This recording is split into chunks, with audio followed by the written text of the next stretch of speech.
The world's most mysterious book, one no one has ever read. Did you know that there exists a book more than 600 years old? A book that is physically here, preserved, studied, and accessible, yet no human being alive has ever been able to read it.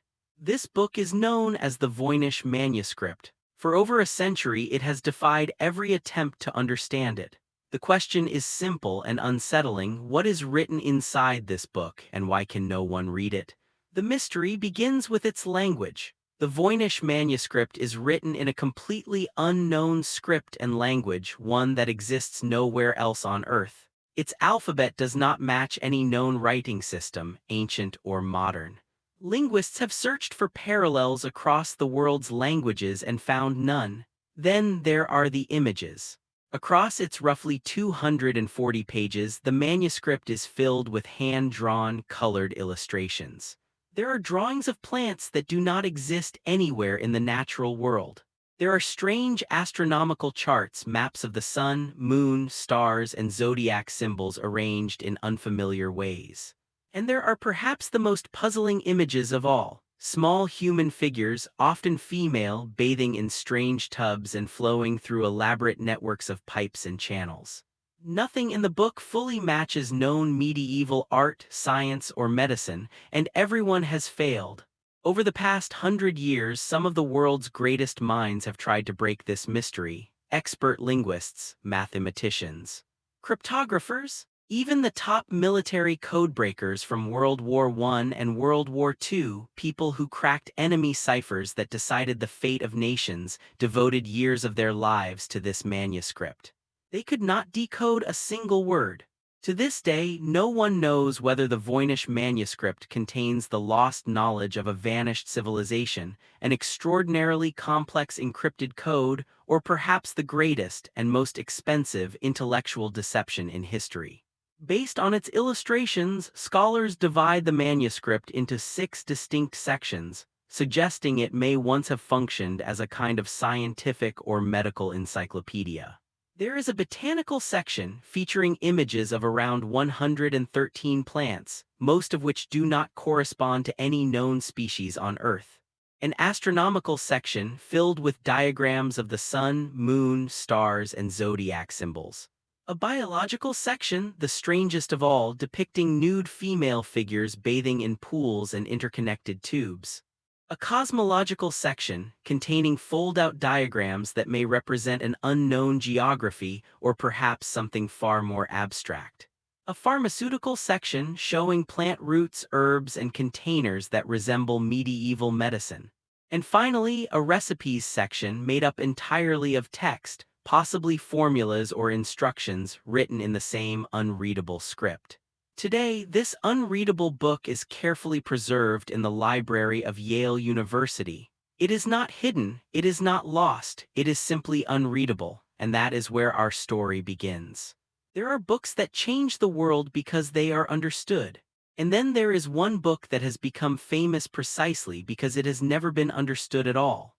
Somewhere in a climate-controlled archive, protected by glass and guarded by centuries of scholarly frustration, lies a manuscript that no one alive can read. Its pages are intact, its ink is visible, its illustrations are vivid, and yet its meaning remains completely inaccessible. This is the Voynich manuscript. It is not lost, it is not damaged beyond recognition. It is not written in a known language that has simply faded with time. It is here, present, preserved, and silent. Carbon dating places the manuscript in the early 15th century, roughly 600 years ago. The parchment is genuine medieval vellum. The ink composition matches materials available in Europe at the time. Nothing about the physical object suggests fraud or modern fabrication. And yet, everything about its content defies explanation. The Voynich manuscript is written in a script that does not exist anywhere else on Earth. Its characters do not match Latin, Greek, Arabic, Hebrew, or any known historical alphabet. They repeat with structure, they follow patterns, they appear grammatical, but they belong to no deciphered language. This is not random scribbling. Statistical analysis shows that the text behaves like real language. Certain words appear frequently, others occur only in specific sections. Sentence-like structures exist. There is consistency across hundreds of pages, and still not a single word has been reliably translated. The manuscript contains roughly 240 pages, though some are missing. Nearly every page is illustrated with hand-drawn, colored images. These images are not decorative flourishes. They appear deliberate, systematic, and instructional, and they are deeply unsettling. There are plants that resemble no known species. Their roots twist into impossible shapes. Their leaves follow no botanical logic. Their flowers do not correspond to any plant cataloged by medieval or modern science. There are astronomical diagrams showing suns, moons, and stars arranged in unfamiliar configurations. Zodiac symbols appear, but they are distorted, rearranged, or placed into circular systems that do not match any known astrological tradition. And then there are the images that trouble viewers the most. Dozens of small, nude human figures, almost always female, appear throughout one section of the book. They are shown bathing in greenish pools, standing inside tubes, or moving through interconnected pipe-like systems. These pipes twist and connect in ways that resemble neither plumbing nor anatomy exactly, but something eerily in between. No accompanying explanation exists. No legend clarifies what these figures represent. No cultural parallel fully explains them. For more than a century, some of the most brilliant minds in the world have tried to unlock this manuscript. Professional linguists analyzed it for phonetic structure. Cryptographers searched for substitution ciphers. Mathematicians ran probability models. During both the First and Second World Wars, elite codebreakers, people trained to crack the most complex enemy encryption systems, devoted years to studying it. They all failed, not partially, completely. No one has conclusively decoded even a single sentence. This failure has fueled endless debate about what the Voynich Manuscript actually is. Some believe it contains the lost scientific knowledge of a forgotten civilization. Others argue it is a highly sophisticated encrypted text designed to conceal dangerous or valuable information. A more radical theory suggests it may be the most elaborate hoax in history, a meaningless text created deliberately to deceive wealthy patrons. But even that theory struggles to explain the manuscript's internal consistency. Creating a fake language that behaves statistically like real language while maintaining structure across hundreds of pages would have required extraordinary effort, and no clear motive has ever been identified. The book itself offers clues but never answers. Scholars divide the manuscript into 6 sections based on its illustrations, suggesting it may have been intended as a kind of scientific or medical encyclopedia. The largest section is botanical. It contains over 100 plant illustrations, each occupying an entire page accompanied by dense text. Yet most of these plants do not correspond to any known species. Some appear to be composites, roots from one plant, leaves from another, flowers from something entirely imaginary. Another section is astronomical, featuring circular diagrams of celestial bodies and zodiac symbols. These resemble medieval astrological charts, but they break established conventions in subtle, unsettling ways. The biological section is perhaps the most disturbing. It shows human figures interacting with fluid systems, bathing, emerging, connecting, as though the human body itself is part of a larger mechanical or natural process. There is also a cosmological section with fold-out diagrams that appear to map entire systems, perhaps geographical, perhaps celestial, perhaps conceptual. The pharmaceutical section depicts plant roots, jars, and containers, suggesting medicinal preparation. And finally, a section composed entirely of text, often called the recipes section, which may contain instructions, formulas, or treatments, though none can be read. Today, the Voynich Manuscript is housed at Yale University's Voynich Rare Book and Manuscript Library. It is freely available in high-resolution digital scans. Anyone in the world can study it, and yet it remains unread. 6 centuries later, the Voynich Manuscript still poses the same question it always has. Is this the echo of knowledge we have lost, a code we are not yet ready to break, or the most expensive and enduring mystery ever written into a book? For centuries, the Voynich Manuscript existed quietly, without notoriety, without explanation, and without audience. Unlike famous lost texts of antiquity, it was never mentioned in medieval chronicles, never cited by scholars, and never referenced in intellectual debates of its own time. Its silence in the historical record is as mysterious as its unreadable pages. The modern story of the Voynich manuscript begins not with its creation but with its rediscovery. In 1912, a Polish book dealer named Wilfrid Voynich was traveling through Europe in search of rare manuscripts. Voynich was not merely a merchant, he was a trained bibliophile deeply familiar with medieval texts, scripts, and bindings. He knew how to recognize authenticity, and he understood the market value of genuine historical works. That year, Voynich visited the Villa Mondragon, a Jesuit college near Frascati, outside Rome. The Jesuits, facing financial difficulties, were discreetly selling parts of their private library. Most of the manuscripts were expected: religious texts, classical works, commentaries written in Latin or Greek. Then Voynich encountered something entirely unexpected. Among the volumes offered to him was a manuscript unlike any he had ever seen. Its parchment was old, its binding medieval, and its illustrations vivid. But the text, written in a flowing, unfamiliar script, was instantly alarming. Voynich could not identify the language, he could not even identify the alphabet, yet the manuscript was clearly deliberate, the writing was consistent. The spacing was uniform, the illustrations appeared to correspond to the text. This was not the work of a madman or an idle doodler, it was the work of someone methodical, educated, and intentional. Voynich purchased the manuscript immediately. He did not yet know what it said, but he knew it was extraordinary. From that moment on, the manuscript would bear his name.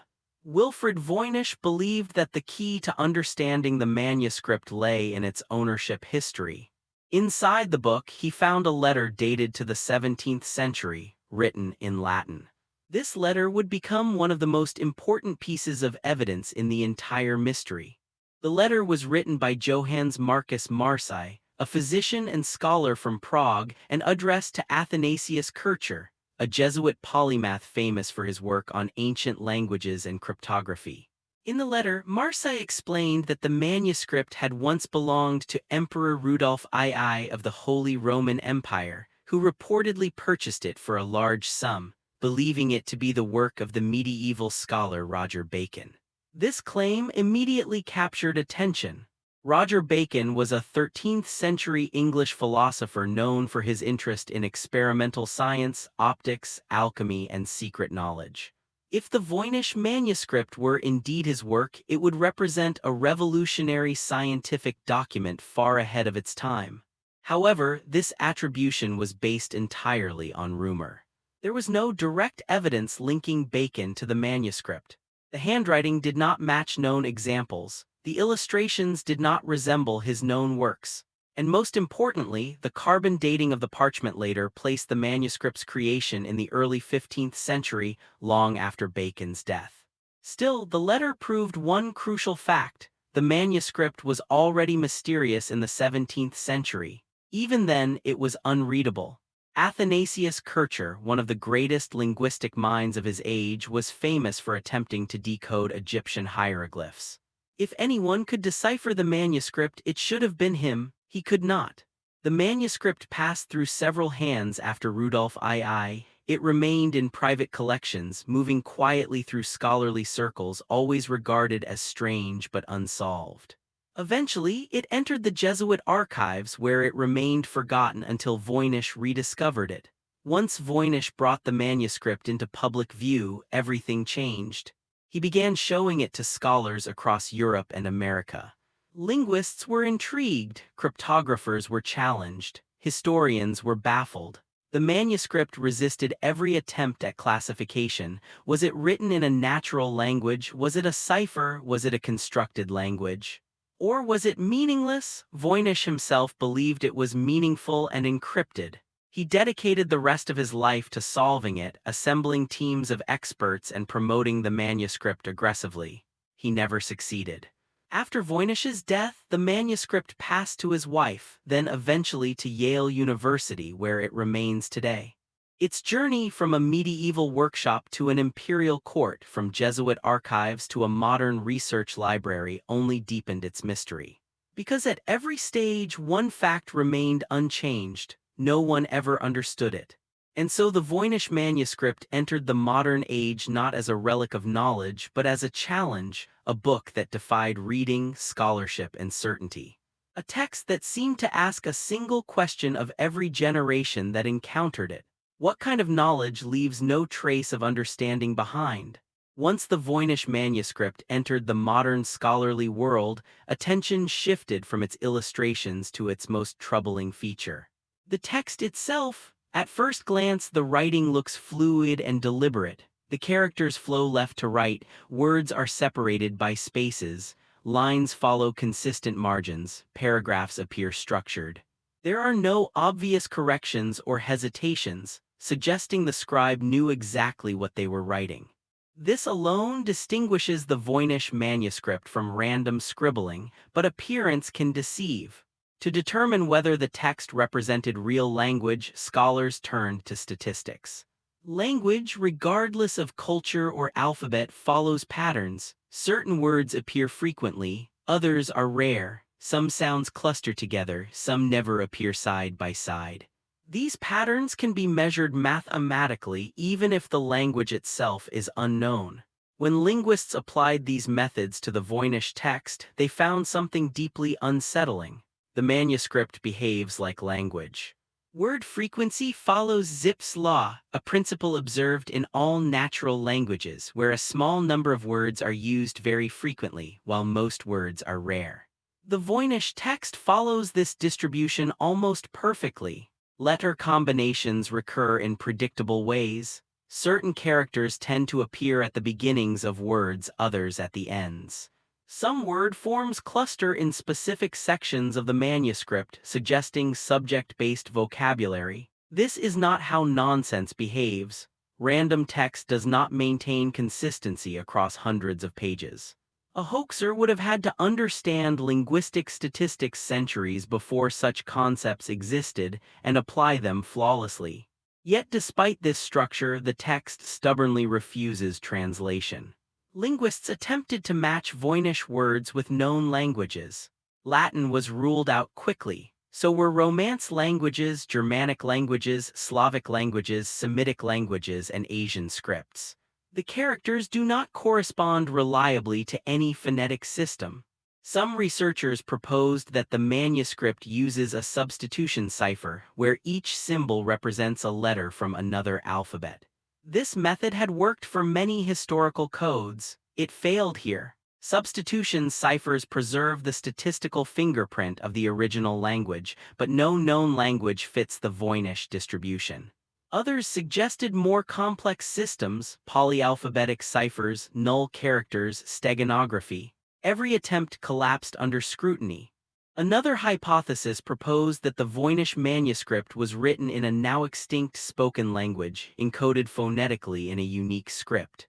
This idea is appealing but problematic. Even extinct languages leave traces: loanwords, inscriptions, references. No such traces exist. Then came a more radical proposal: perhaps the language was artificial. Constructed languages exist today, Esperanto, for example, but medieval Europe shows no evidence of deliberately invented full languages used for extended texts. Creating one would require extraordinary motivation and skill. Still, the idea gained traction. An artificial language could explain the internal consistency and the absence of external references, but it raises another question: why?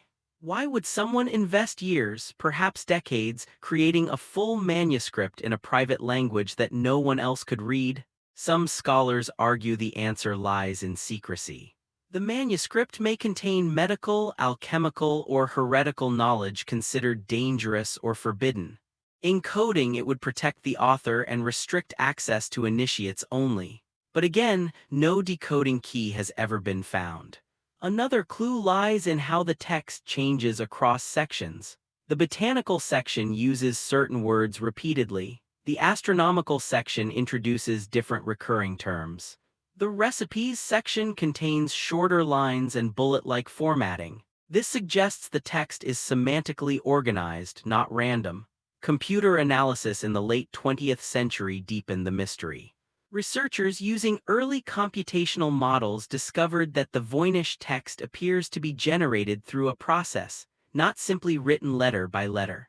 Some words seem to evolve from others by small changes, as if following a grammatical rule or transformation system.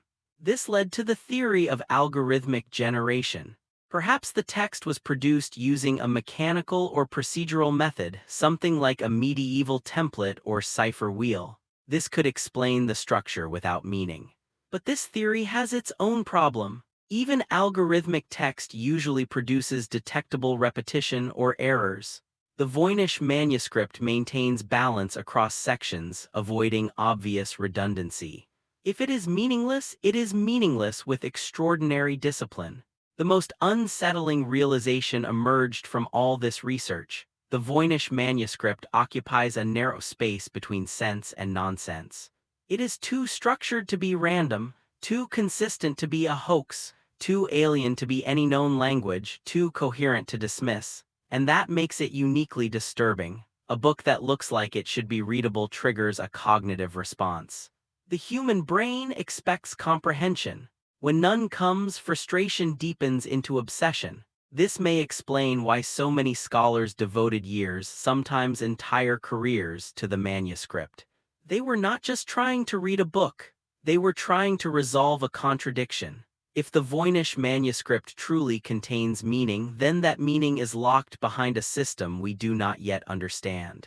If it does not, then it represents an unprecedented act of intellectual misdirection, one that fooled not only contemporaries but centuries of future experts.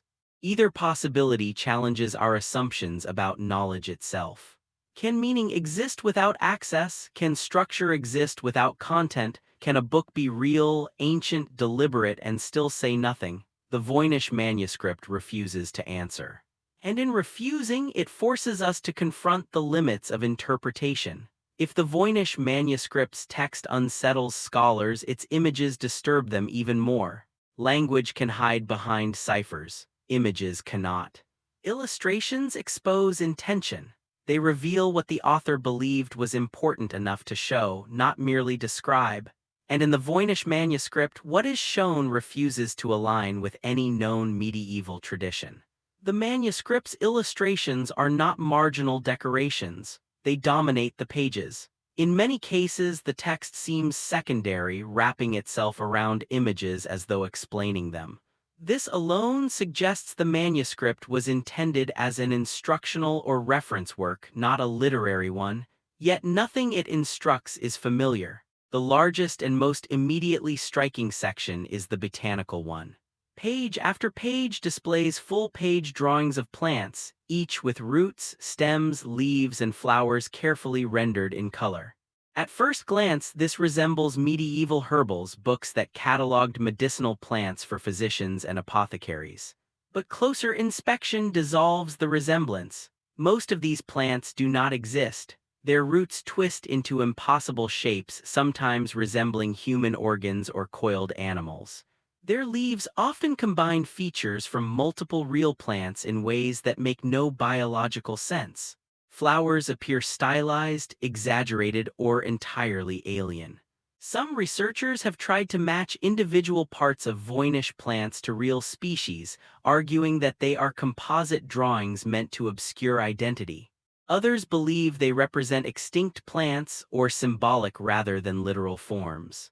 No explanation fully works. Medieval herbalists were remarkably accurate observers of nature. Even stylized drawings usually preserved recognizable traits. The Voynich plants preserve none reliably. This raises an unsettling question: why illustrate plants that no one could identify? The astronomical section deepens the confusion. Circular diagrams depict suns, moons, stars, and constellations. Zodiac symbols appear Aries, Taurus, Gemini, but they are often stylized or placed in unfamiliar arrangements. In some diagrams, small human figures surround celestial objects as though interacting with the heavens. Medieval astronomy and astrology were highly standardized. Charts followed known models derived from Greek, Arabic, and Latin traditions. Deviations were rare and noticeable. The Voynich diagrams deviate constantly. Star counts do not match known constellations. Orbital paths do not align with geocentric or heliocentric models. Some diagrams appear more conceptual than observational, as if representing processes rather than positions. This has led some scholars to suggest the manuscript represents an internal cosmology, an attempt to map a worldview rather than the sky itself. If so, it is a worldview preserved nowhere else. Then there is the section that has generated the most speculation, the so-called biological or balneological section. Here, dozens of small, nude female figures appear, often immersed in green or blue liquid. They stand in pools, sit in tubs, or move through pipe-like structures that connect chambers and basins. Some figures appear to pour liquid from one container to another. Others seem to emerge from enclosed systems. These images have no clear parallel in medieval art. Bathing scenes exist, but not like this. Medical illustrations depict anatomy, but not symbolically networked bodies. Alchemical imagery uses vessels and fluids, but not populated by living human forms. The figures themselves are stylized but consistent. They are not eroticized. Their expressions are neutral. Their nudity appears functional, not symbolic of shame or desire. This suggests the images are instructional, not decorative. But instructional of what?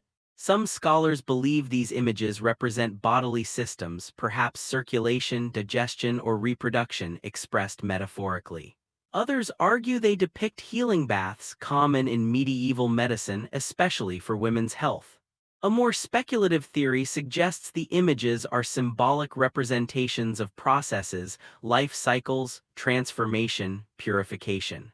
Yet no accompanying text clarifies them.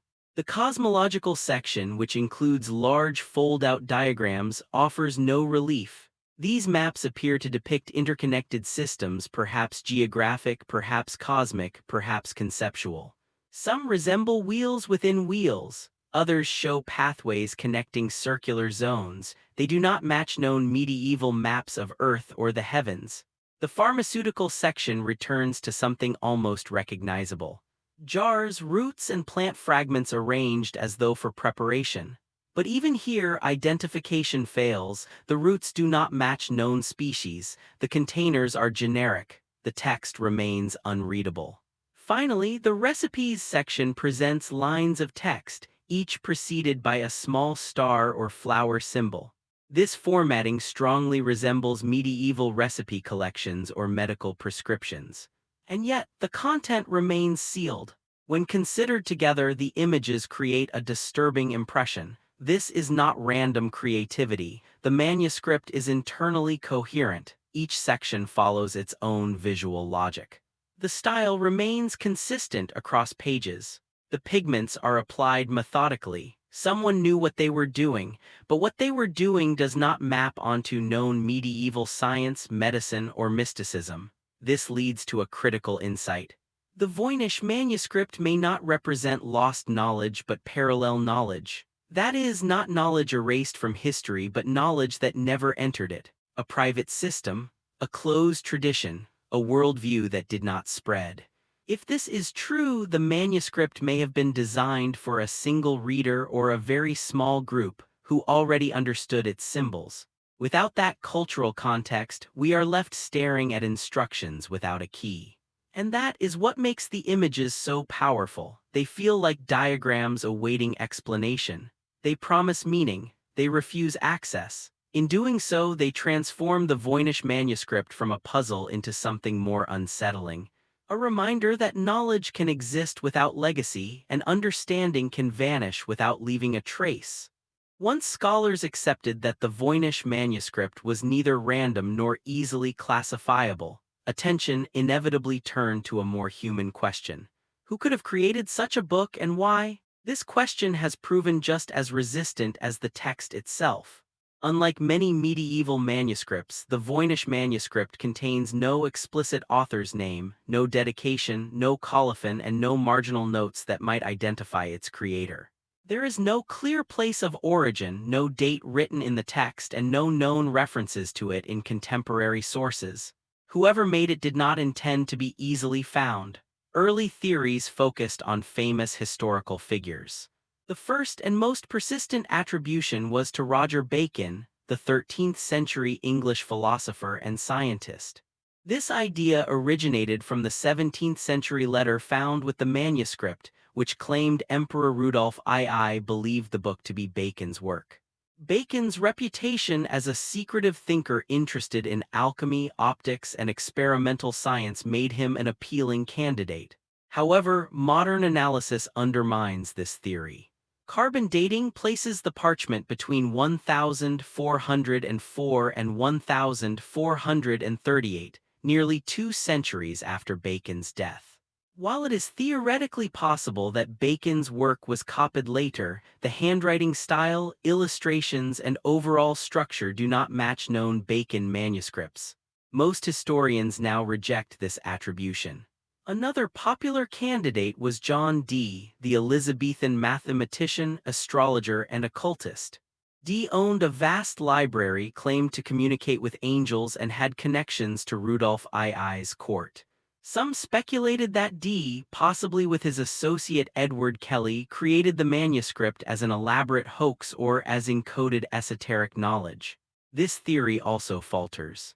Dee's handwriting is well documented and does not match the Voynich script. His surviving notebooks reveal a very different symbolic system.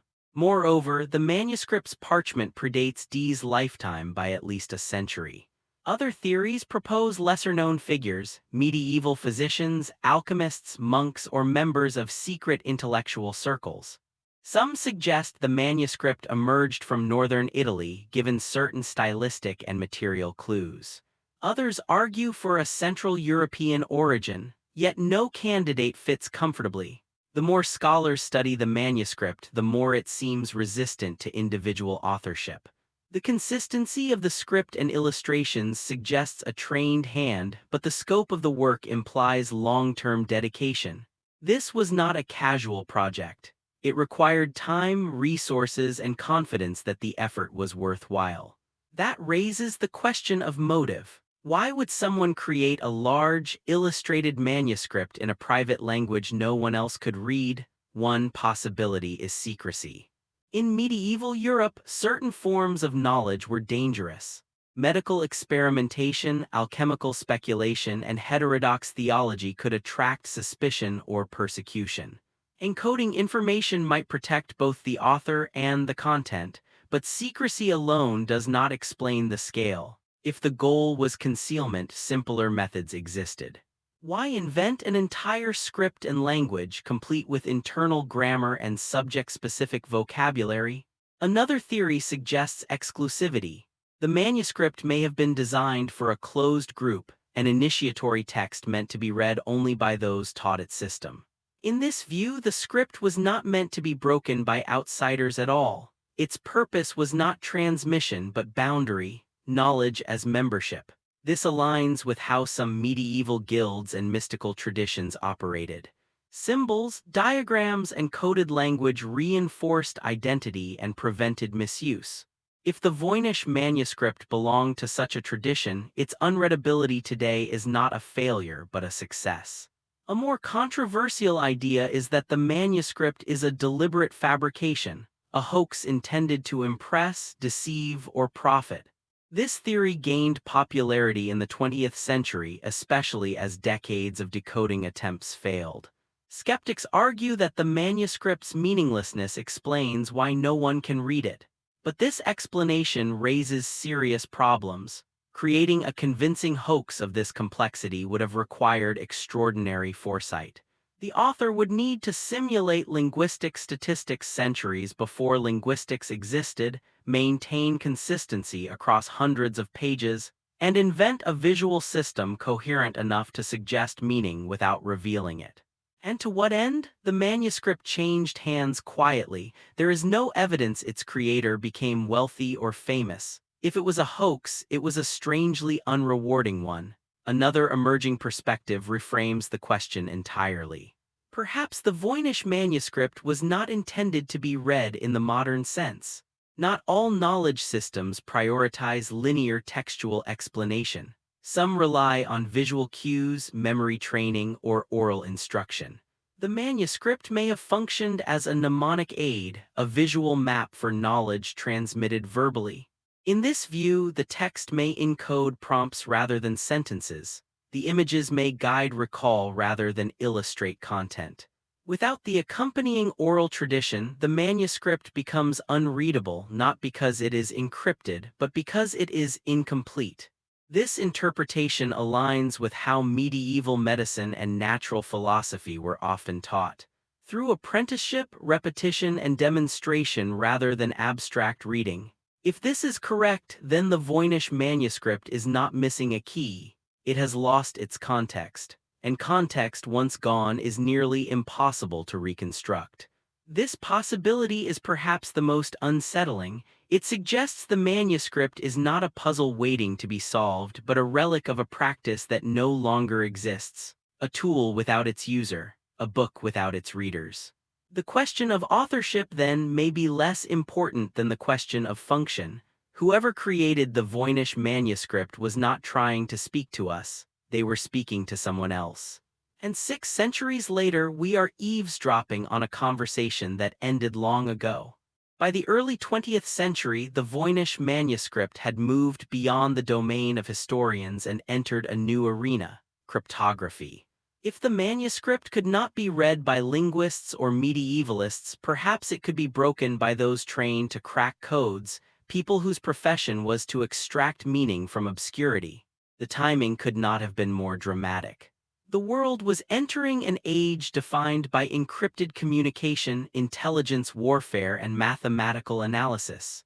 Surely modern codebreakers would succeed where earlier scholars had failed. They did not. One of the first figures to approach the Voynich manuscript with cryptographic rigor was William F. Friedman, one of the most important codebreakers in American history.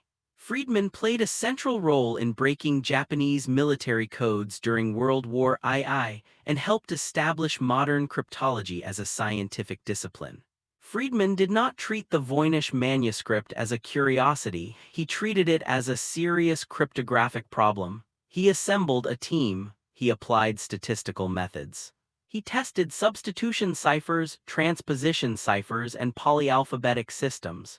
He examined letter frequency, positional constraints, and repeating sequences. He even considered whether the manuscript represented a cipher based on shorthand systems used in the Renaissance. Years passed, nothing worked. Friedman eventually concluded that the Voynich manuscript was not written in a simple cipher. More disturbingly, he began to suspect that it might not be written in any cipher at all. This conclusion was not a dismissal, it was a warning. Traditional ciphers transform an existing language. Even complex ones leave traces of the underlying structure. The Voynich manuscript did not behave like transformed Latin, Italian, or any other known tongue. It behaved like something else entirely. Other cryptographers reached similar conclusions. During and after World War II, multiple intelligence analysts examined the manuscript. These were people who had broken enemy codes under immense pressure, often with incomplete data and life-or-death consequences. They too failed. Some proposed that the manuscript used a cipher so advanced that it anticipated modern encryption methods, but this idea collapses under historical scrutiny. Medieval Europe simply did not possess the mathematical framework required for such systems. Others suggested that the manuscript might encode multiple layers simultaneously, text within text, meaning embedded through positional shifts or visual alignment. These theories generated fascinating diagrams but no readable output. As failures accumulated, frustration turned inward. Cryptographers began asking a more troubling question: what if the Voynich manuscript is not encrypted? What if it is generated? This line of thought emerged alongside early computer science. In the mid-20th century, researchers noticed that the Voynich text could be produced using mechanical methods, tables, templates, or iterative copying without encoding real meaning. One proposed method involved taking a base set of symbols and modifying them slightly to produce new words, creating the illusion of vocabulary. This would explain why Voynich words often differ by only one or two characters. Such a system could produce statistically language-like output without semantic content. But again, this explanation falters. Generated text usually reveals itself through repetition, drift, or imbalance. The Voynich manuscript avoids these traps. Its sections maintain distinct vocabularies. Its patterns remain stable across hundreds of pages. If it is generated with extraordinary care. Friedman himself wrestled with this dilemma until the end of his life. In private correspondence, he expressed doubt that the manuscript could ever be deciphered, not because it was meaningless, but because it might represent a system entirely outside known cryptographic categories. This admission is critical. It marks the moment when the Voynich manuscript stopped being a puzzle and became a boundary of method. Cryptography assumes that meaning exists and has been concealed. The Voynich manuscript challenges that assumption. It presents structure without access, form without translation. In doing so, it forces us to confront the limits of decoding itself. Modern computational analysis has continued this effort. Algorithms have searched for linguistic parallels across thousands of languages. Machine learning models have attempted pattern recognition. Some studies have claimed partial success, suggesting links to Hebrew, Nahuatl, or other languages. None of these claims have held up under peer review. The problem is not lack of data. The problem is interpretation. Every method we use to read texts is based on assumptions about how texts work. The Voynich manuscript may violate those assumptions. It may not encode speech. It may not map symbols to sounds. It may not prioritize sentences. It may not even prioritize reading. If the manuscript functioned as a mnemonic system, a ritual guide, or a visual index for oral instruction, then decoding it as text will always fail. This possibility reframes the failure of cryptographers not as incompetence but as mismatch. They were asking the wrong questions, trying to extract sentences where none were intended, trying to translate meaning that was never meant to stand alone. The greatest irony is that the manuscript's resistance has made it immortal. Thousands of medieval texts have been translated, catalogued, and forgotten. The Voynich manuscript survives precisely because it refuses to yield. Its silence provokes engagement. Its ambiguity sustains relevance, and its failure to be decoded may be the most honest thing it offers. A reminder that not all knowledge is designed to be universal, permanent, or recoverable. Some knowledge dies with its context. Some systems collapse when removed from their world. And some books remain unread not because we are not smart enough, but because we are too late. By the late 20th and early 21st centuries, the Voynich manuscript entered a new phase of investigation. If human intuition, historical knowledge, and cryptographic expertise had all failed, perhaps machines could succeed where people could not. Artificial intelligence does not tire. It does not become frustrated. It does not bring cultural assumptions or emotional investment to the task. It processes patterns at scales no human mind can manage. If the Voynich manuscript contained any hidden order, surely computers would find it. At first, results seemed promising. Computational linguists fed the text into algorithms designed to identify structural similarities with known languages. These systems compared character sequences, word distributions, and positional patterns against massive linguistic databases. Some models suggested statistical resemblance to certain language families, Hebrew, Romance languages, even Central Asian tongues. Headlines followed, claims were made, and then slowly those claims collapsed. The problem was not computation, it was interpretation. AI systems are extraordinarily good at finding patterns, but they are indifferent to meaning. They will identify resemblance even where none exists, especially when working with limited or unusual datasets. In the case of the Voynich manuscript, superficial statistical overlap did not translate into semantic decoding. No proposed translation produced coherent, repeatable meaning across the text. More advanced approaches followed. Machine learning models attempted unsupervised clustering, searching for latent grammatical structures. Others treated the manuscript as a cipher and attempted to reverse engineer an encryption key. Again, nothing held. In fact, AI confirmed what earlier scholars suspected. The Voynich manuscript is internally consistent, sectionally differentiated and statistically stable, but resistant to semantic mapping. This resistance produced what some researchers now call the Voynich paradox. The manuscript looks exactly like something that should be readable, and yet every system designed to read it fails. This paradox forces a reevaluation of assumptions not just about the manuscript but about language itself. Human languages evolve in social environments. They are shaped by shared reference, cultural grounding, and collective use. AI models are trained on vast corpora of such languages. Even extinct languages leave traces, inscriptions, loanwords, grammatical parallels. The Voynich manuscript exists outside this ecosystem. It does not reference known places. It does not name known people. It does not align with known grammatical families. From an AI perspective, it is a linguistic island. Some researchers propose that the manuscript represents a private language, a system developed and used by only one person or a very small group. Philosophers have long debated whether private languages are even possible, whether meaning can exist without shared reference. The Voynich manuscript appears to test that question empirically. If it is a private language, then it may have functioned perfectly for its creator while being permanently inaccessible to outsiders. In that case, AI failure is inevitable, not because machines are insufficient, but because the manuscript violates the conditions under which language is learnable.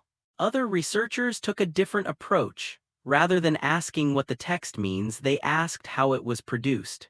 Using generative models, they attempted to recreate Voynich-like text using simple rules. Symbol substitution, positional modification, iterative copying. Surprisingly, some of these models produced text with similar statistical properties. This strengthened the argument that the manuscript could be algorithmic. But again, similarity is not identity. These generated texts lacked the section-specific variation seen in the Voynich manuscript. They failed to maintain thematic consistency across illustrations. They drifted into obvious repetition. The manuscript does not drift, it remains disciplined. This discipline suggests intentionality regardless of meaning. Another line of inquiry examined the relationship between text and image. AI systems attempted to correlate recurring words with specific visual elements, plants, stars, figures. If certain words consistently appeared near certain images, they might function as labels. Some weak correlations emerged, but none were strong enough to support translation. This failure highlights a crucial limitation of AI. It cannot infer meaning where meaning depends on lost cultural frameworks. Without knowing what the images were meant to represent to their creator, correlation alone is insufficient. AI excels at recognizing faces, translating languages, and predicting behavior because those systems exist within shared human experience. The Voynich manuscript may encode a system that never entered collective memory. In that sense, AI encounters the same wall humans do. The wall is not complexity, it is absence. Absence of context, absence of reference, absence of continuity. Ironically, this has elevated the manuscript's importance in modern research. The Voynich manuscript has become a test case, a way to explore the limits of machine interpretation, the boundaries of language detection, and the assumptions embedded in artificial intelligence itself. It reminds researchers that intelligence, human or artificial, depends not just on pattern recognition but on shared worlds. Meaning is not extracted, it is negotiated. And if the world that produced the Voynich manuscript no longer exists, then its meaning may be permanently unreachable, not because it is hidden but because it has no living audience. This realization does not diminish the manuscript, it deepens it. The Voynich manuscript stands as a quiet rebuke to technological optimism. It tells us that no matter how advanced our tools become, there will always be knowledge shaped by time, place, and practice that cannot be recovered once those conditions vanish. In an age obsessed with decoding everything, the manuscript remains undecoded, not as a failure, but as a reminder. After decades of failed decoding attempts, one explanation has always returned with stubborn persistence. The possibility that the Voynich manuscript is meaningless, not encrypted, not written in a lost language, not encoding secret science or forbidden medicine. Simply nonsense, deliberately crafted to look meaningful. At first glance, this idea feels almost insulting. It seems to cheapen centuries of scholarly effort. But it must be taken seriously because if the manuscript truly contains no meaning, then its resistance to interpretation is not mysterious at all. It is inevitable, yet when examined closely, the hoax theory begins to fracture. To assess it properly, scholars ask a fundamental question: what would it take to create a meaningless text that convincingly imitates real language? The answer is uncomfortable. It would require a creator with extraordinary discipline, patience, and foresight, someone capable of maintaining structural consistency across hundreds of pages while avoiding obvious repetition, drift, or error. The creator would need to simulate linguistic behavior centuries before linguistics existed as a science. More importantly, they would need a motive. Most historical hoaxes are driven by gain, money, fame, or influence. They seek audiences, they demand recognition. The Voynich manuscript did none of these things. For much of its existence, it circulated quietly among scholars and collectors. There is no evidence its creator profited from it. No record of public display, no attempt to claim authorship. A hoax without payoff is historically unusual. Supporters of the hoax theory often argue that Emperor Rudolf II's reported purchase of the manuscript for a large sum proves financial motive. But this claim rests on second-hand testimony written decades later. There is no receipt, no confirmation, and even if true, it tells us nothing about the manuscript's origin, only about Rudolf's beliefs. Another argument suggests the manuscript was designed to impress wealthy patrons with the illusion of secret knowledge. This fits certain Renaissance practices where mystique could be monetized. But again, the scale is wrong. Impressing a patron does not require inventing an entire language system, complete with internal consistency, subject-specific variation, and visual textual integration. A few pages would suffice. The Voynich manuscript is excessive for deception. Then there is the question of error. Hoaxes tend to fail over time because creators slip. They contradict themselves, they reuse patterns too obviously, they reveal shortcuts. The Voynich manuscript shows none of these weaknesses. Its discipline is relentless. Statistical analysis reveals no obvious shortcuts. Sections differ meaningfully. Word distributions remain stable. Symbol usage respects positional constraints. These are not traits of careless fabrication. Some researchers have proposed a softer version of the hoax theory, that the manuscript was not intended as deception but as an intellectual experiment or artistic exercise, a form of structured nonsense. This idea draws parallels to modern conceptual art or abstract writing, but this too encounters historical resistance. Medieval Europe had little tradition of abstract textual experimentation detached from purpose. Manuscripts were expensive, parchment was valuable, time and labor were not wasted casually. Creating a 240-page manuscript was a serious undertaking. Why expend such resources on meaninglessness? Another objection arises from the images. If the text is meaningless, what about the illustrations? The drawings, though strange, follow internal logic. The botanical section adheres to a consistent format. The astronomical diagrams show systematic design. The bathing figures repeat motifs and spatial relationships. Even if symbolic, they are not arbitrary. Meaninglessness struggles to explain coherence across media. Yet the hoax theory persists because of one undeniable fact: no one has decoded the manuscript. At some point, skeptics argue failure itself becomes evidence, but this reasoning is flawed. Absence of interpretation does not equal absence of meaning. It may simply indicate that meaning is inaccessible without lost context. This brings scholars back to a more nuanced position. Perhaps the Voynich manuscript contains meaning, but not linguistic meaning as we define it today. Perhaps it was never meant to be read sequentially or translated word by word. Perhaps it functioned as a mnemonic system, a visual index, or a symbolic guide accompanying oral instruction. In such a case, the text may not encode sentences at all. It may encode cues, categories, or memory triggers. If this is true, then modern decoding efforts fail not because the manuscript is meaningless, but because they misunderstand its purpose. Trying to translate it as prose would be like translating sheet music as a spoken language. The notes are meaningful, but not in the way we expect. This interpretation aligns with how knowledge was often transmitted in the medieval world through apprenticeship, demonstration, and embodied practice. Books did not always stand alone. They supported lived traditions. If the Voynich manuscript belonged to such a tradition, then its isolation today renders it opaque. And yet, uncertainty remains.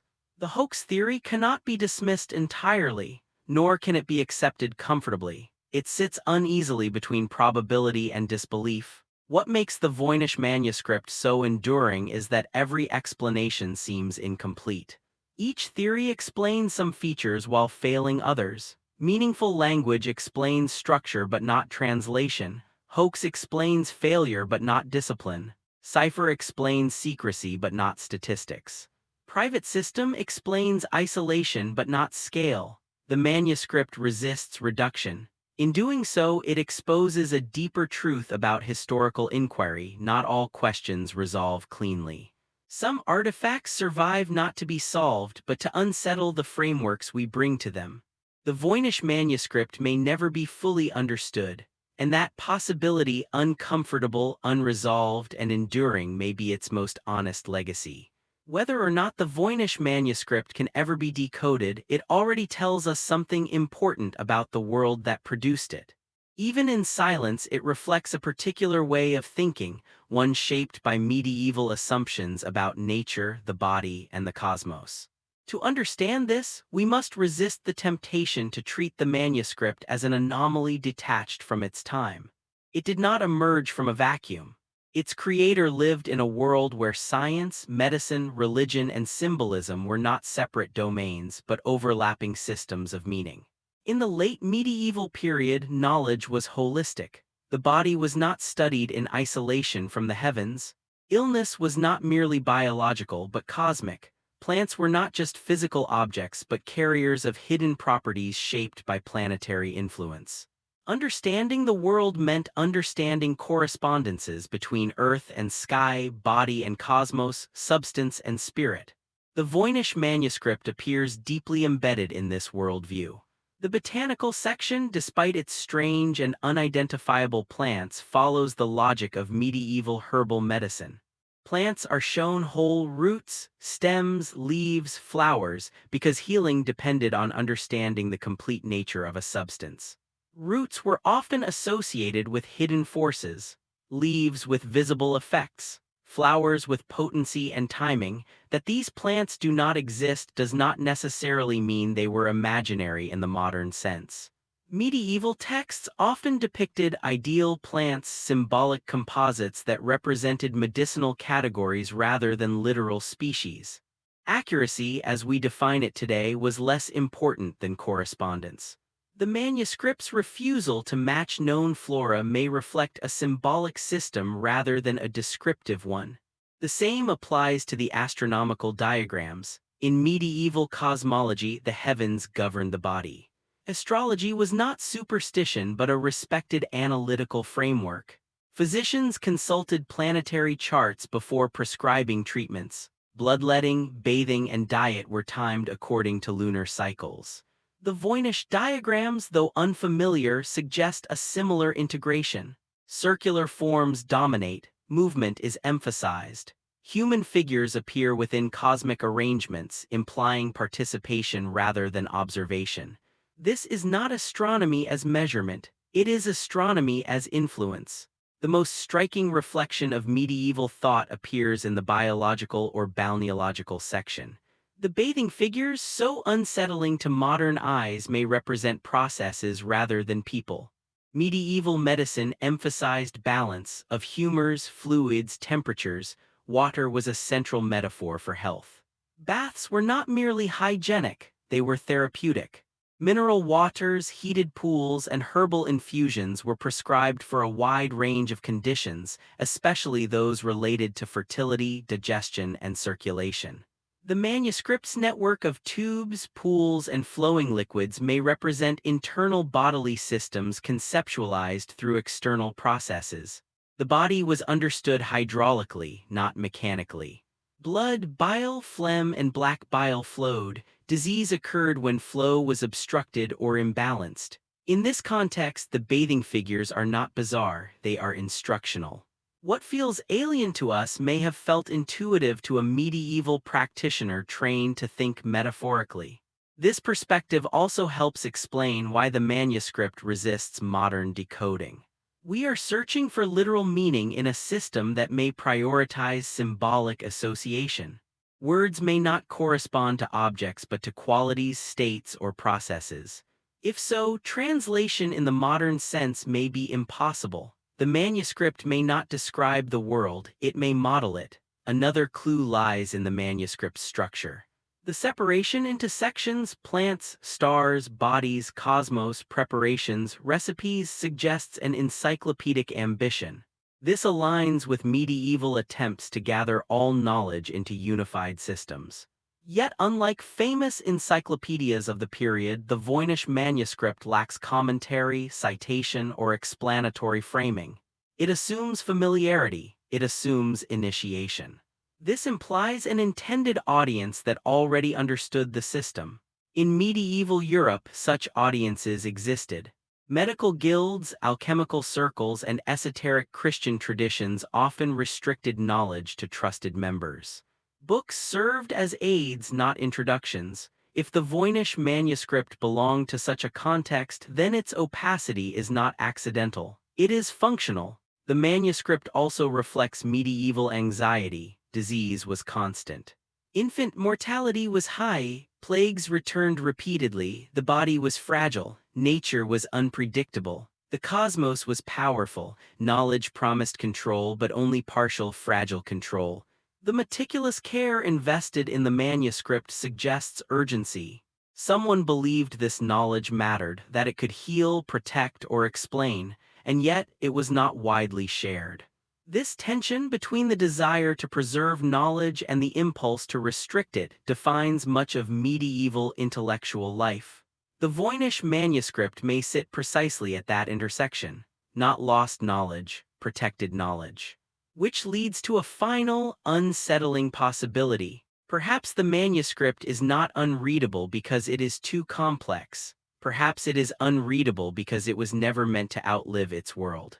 Medieval knowledge systems depended on living traditions.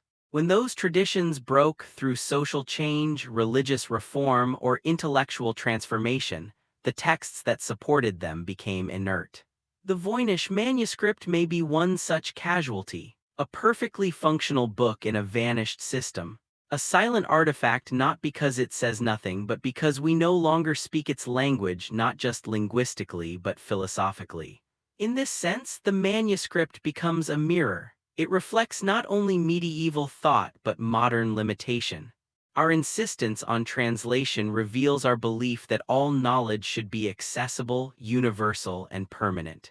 The Voynich manuscript quietly contradicts that belief. Some knowledge is local, some knowledge is temporary, some knowledge dies when the world that sustained it disappears. And when it does, all that remains is a book that looks like it should speak, but never will.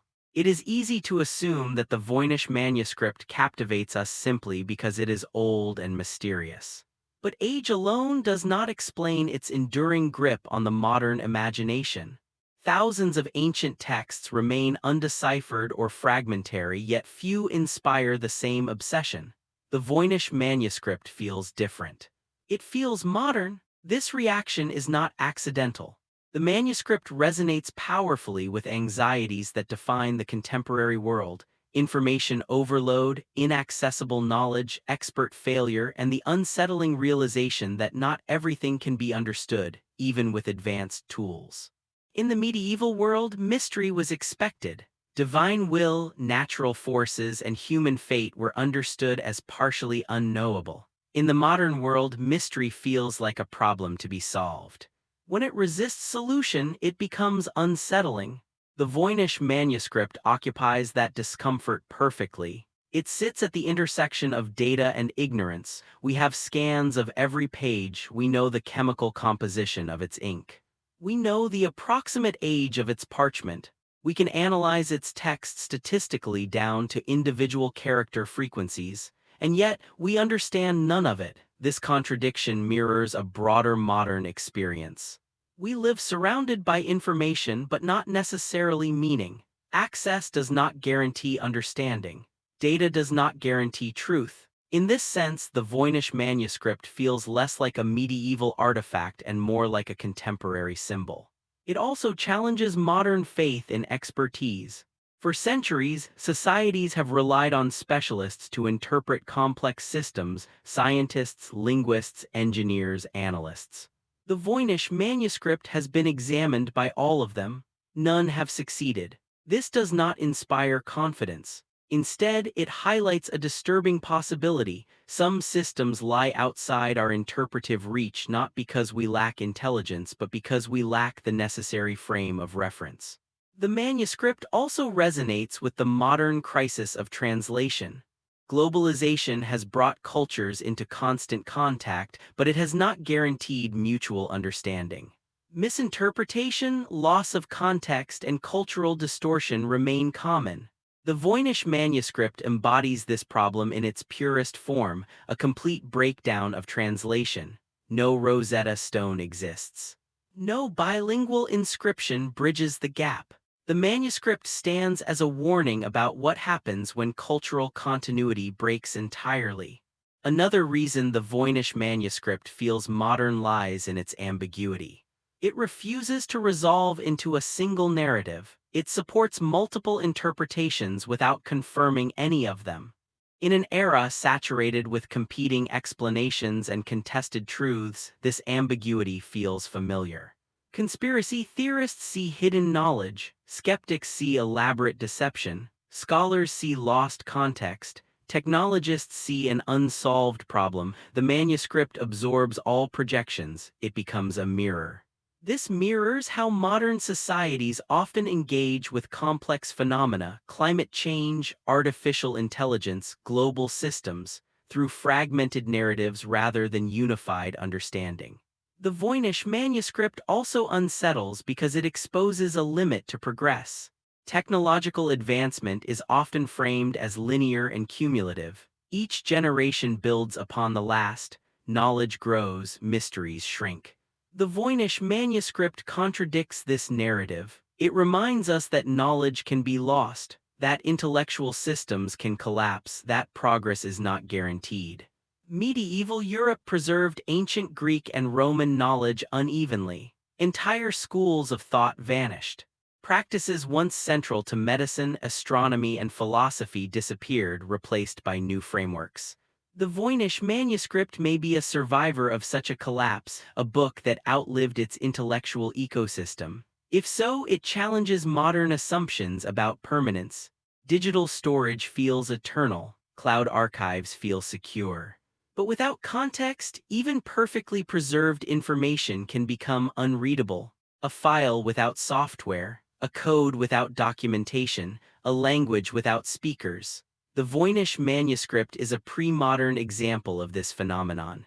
Perfectly preserved, functionally inaccessible. Its illustrations also contribute to its modern appeal. They feel symbolic rather than literal. They invite interpretation without anchoring it. This aligns with modern visual culture, where images often function as prompts rather than explanations. In this way, the manuscript resembles abstract art or conceptual design more than medieval documentation. It does not tell, it suggests. This quality allows it to circulate endlessly in documentaries, books, forums, and debates. It resists closure. Each generation encounters it anew, bringing fresh tools and assumptions and leaving with the same unanswered questions. The manuscript's cultural power lies precisely in this resistance. If it were solved tomorrow, much of its allure would vanish. It would become another historical curiosity, neatly categorized and archived. Instead, it remains open. And openness is unsettling. In the end, the Voynich Manuscript forces us to confront an uncomfortable truth. Understanding is not guaranteed by effort alone. Some knowledge systems are so deeply embedded in their time that once that time passes, recovery becomes impossible. The manuscript does not mock human intelligence, it humbles it. It reminds us that meaning is fragile, that context matters, that not all questions have answers we can access. And perhaps most unsettling of all, it suggests that centuries from now, future scholars may look at our own data, our diagrams, our databases, our digital archives, with the same confusion we bring to the Voynich manuscript today. Perfect records, lost meaning. After more than a century of intensive study, debate, and failure, the scholarly conversation around the Voynich manuscript has shifted. Early research was dominated by bold claims and dramatic theories.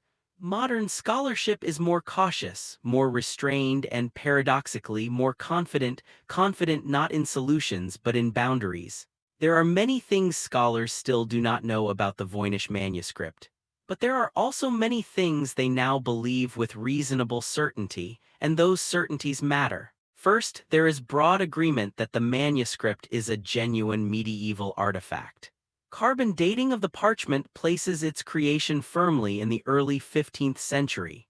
Ink composition, binding style, and illustration techniques all align with materials and practices of that period. No credible evidence supports the idea that the manuscript is a modern forgery. This alone eliminates a large category of speculation. Second, most scholars agree that the text is not simple gibberish. Statistical analysis consistently shows structured behavior that mirrors natural language.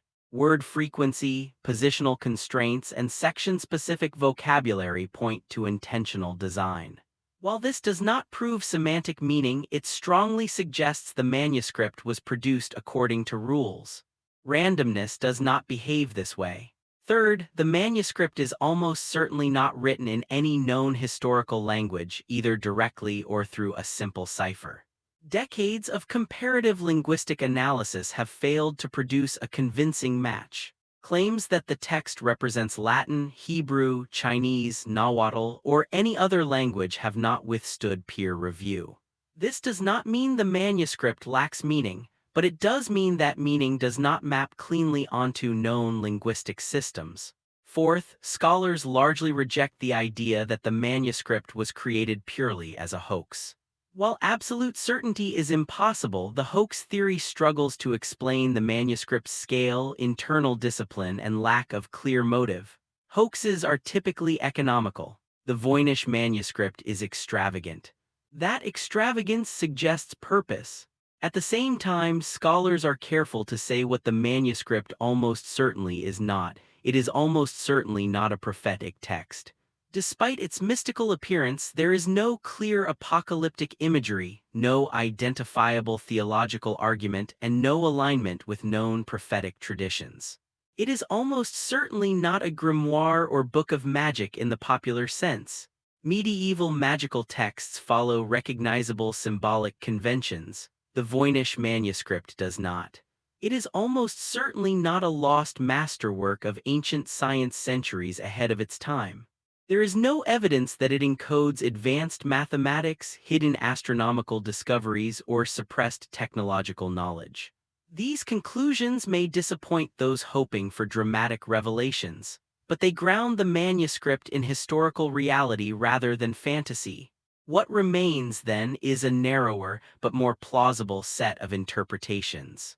Many scholars now lean toward the idea that the Voynich manuscript represents a specialized knowledge system, likely related to medicine, natural philosophy, or health, structured in a way that required prior training to interpret. In this view, the manuscript may function less like a book and more like a reference tool, a visual textual aid meant to trigger recall rather than convey information independently. This would explain several features at once.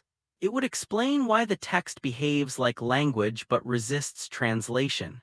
It would explain why images dominate. It would explain why the manuscript assumes familiarity rather than explanation.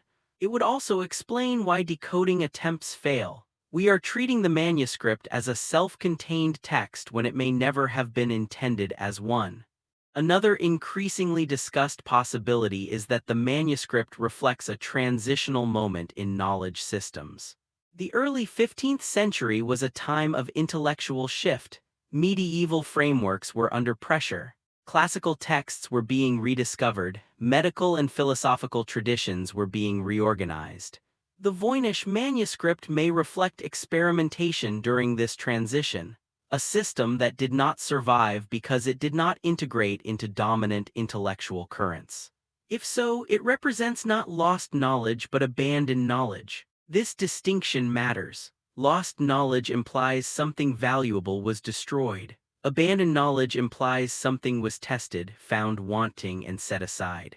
The manuscript may preserve an intellectual path that led nowhere. That does not make it meaningless. It makes it historically honest. Such paths exist throughout history. Ideas emerge, develop, and fade without leaving descendants. When they do, their artifacts become opaque not because they were secret but because they were unsuccessful. The Voynich manuscript may be one such artifact. There is also growing recognition that the manuscript may never be solved in the way puzzles are solved. No single breakthrough may reveal its meaning. Instead, understanding may come incrementally through contextual reconstruction rather than translation. This might involve identifying its cultural environment, tracing material parallels, or reconstructing the practices it supported.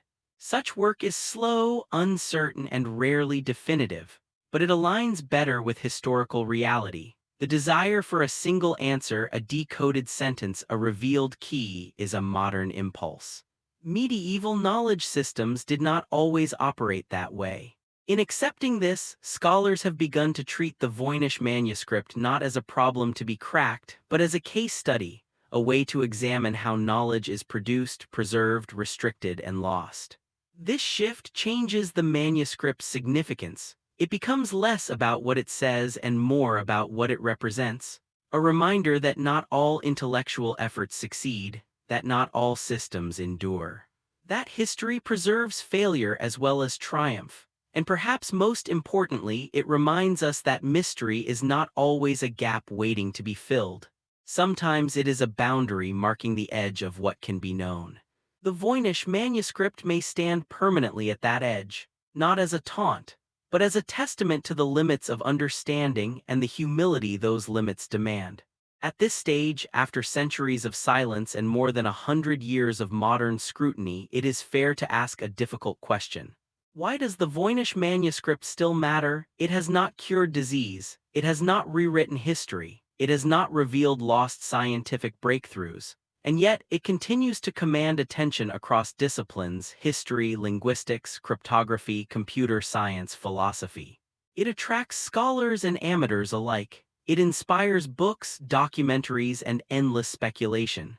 The answer lies not in what the manuscript gives us, but in what it forces us to confront. The Voynich manuscript matters because it exposes a vulnerability in how we think about knowledge. Modern societies tend to treat knowledge as cumulative and permanent. We assume that once something is discovered, recorded, and preserved, it can always be recovered. Libraries, archives, databases, and now digital storage reinforce this belief. Information feels durable. The Voynich manuscript quietly contradicts that assumption. Here is a text that has survived physically almost intact for 600 years. Its pages are legible. Its ink remains dark, its illustrations retain their color. And yet, its meaning has evaporated. This is not loss through destruction, it is loss through disconnection. The manuscript demonstrates that preservation alone is not enough. Knowledge depends on continuity of language, of practice, of context. When those links break, meaning collapses even if the artifact survives. This realization has implications far beyond medieval studies. In the digital age, we generate vast quantities of information, much of it encoded in formats that depend on specific technologies, platforms, and conventions. Without those, future access is uncertain. A perfectly preserved file without the software to interpret it is as unreadable as the Voynich Manuscript. The manuscript becomes a warning from the past. It tells us that information is not self-sustaining. It requires communities, traditions, and shared understanding to remain alive. The Voynich Manuscript also matters because it reveals the limits of expertise. We live in an era that places immense trust in specialists. When confronted with complexity, we assume that someone somewhere can decode it. The manuscript has been studied by the best minds in multiple fields. They have failed not due to incompetence but because the problem exceeds available frameworks. This failure is instructive. It reminds us that expertise is powerful but bounded, that not every problem yields to technique, that some questions cannot be answered without the cultural worlds that produced them. In a time when confidence in experts is often contested, the Voynich Manuscript offers a humbling example, not of deception but of genuine limitation. The manuscript also forces us to reconsider how we define meaning. We often assume that meaning must be explicit, translatable, and communicable across time. But many knowledge systems do not operate this way. They rely on shared practice rather than explanation, on demonstration rather than description, on memory rather than text. If the Voynich Manuscript belonged to such a system, then its opacity is not failure. It is evidence of how knowledge once functioned. Meaning was local, meaning was embodied, meaning was relational. Remove it from that environment and it dissolves. This perspective reframes the manuscript from a puzzle to a case study in epistemology, the study of how knowledge is created and sustained.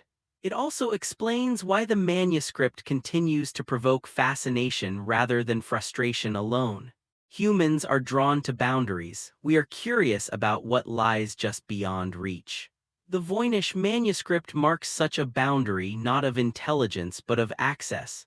It suggests that some things are not meant for us, not because they are forbidden but because we arrived too late.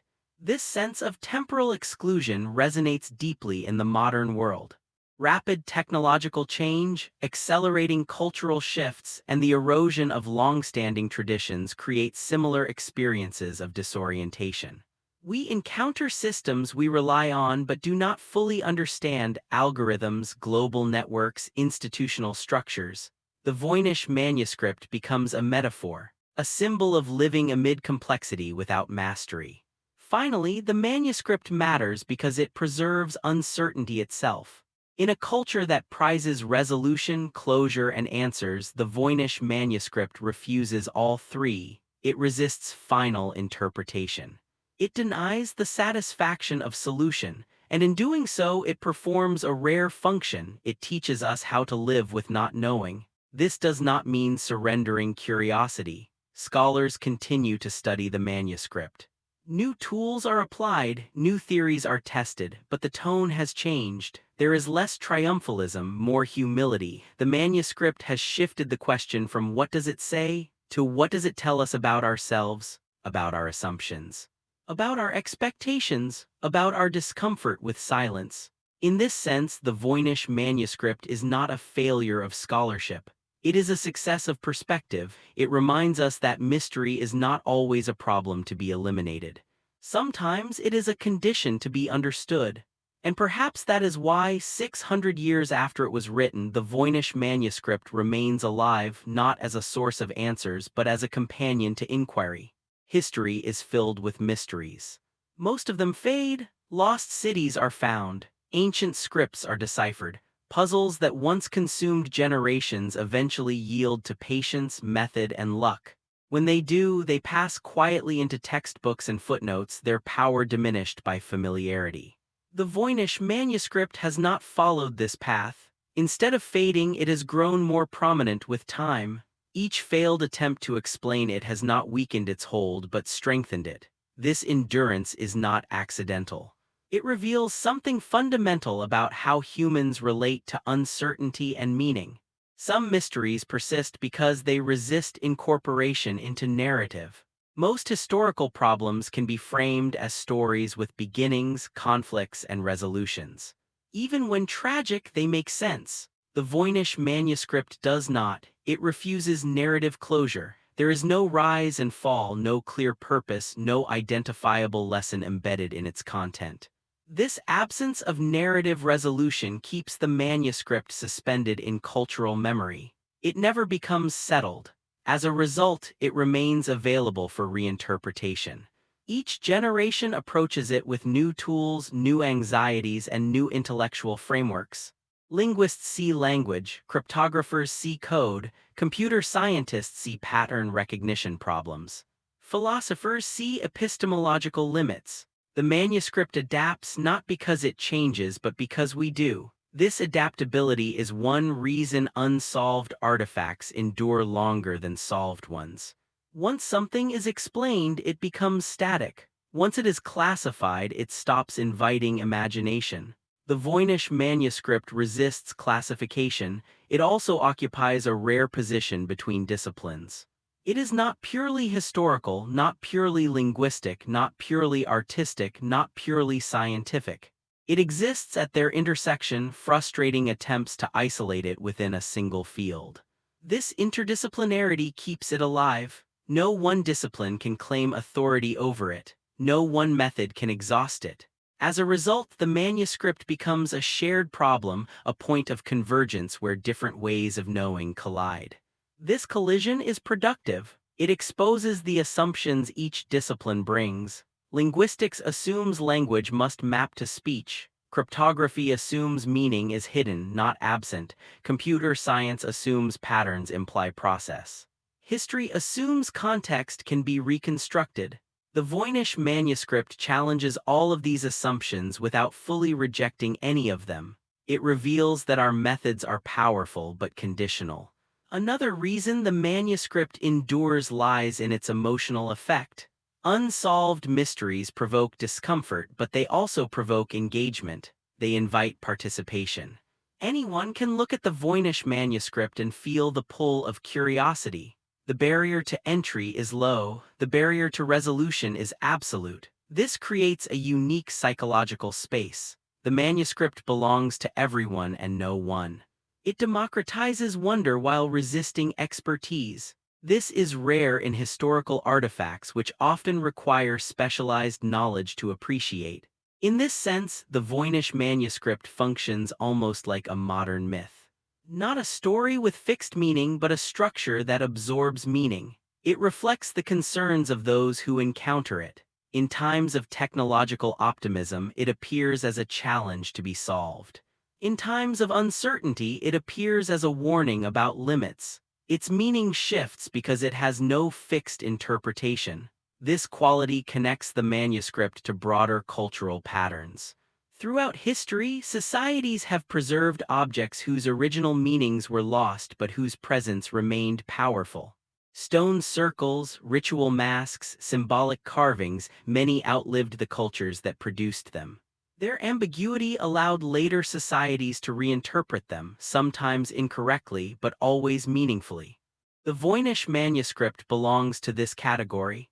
It is a relic of a vanished system that continues to generate meaning precisely because it no longer explains itself. There is also a more uncomfortable reason for its endurance.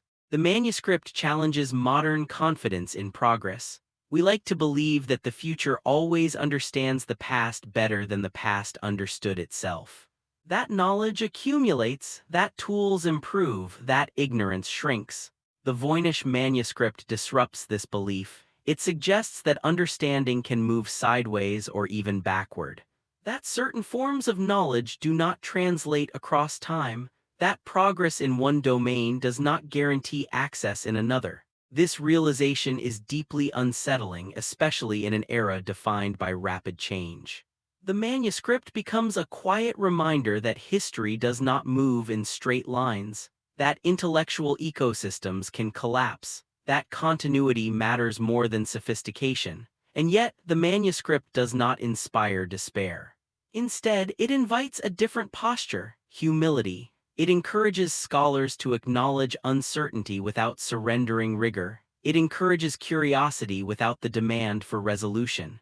It allows inquiry to exist without conquest. This is rare. Modern research culture often rewards answers over questions. The Voynich Manuscript rewards patience. It also reframes failure. The inability to decode the manuscript is often described as a defeat.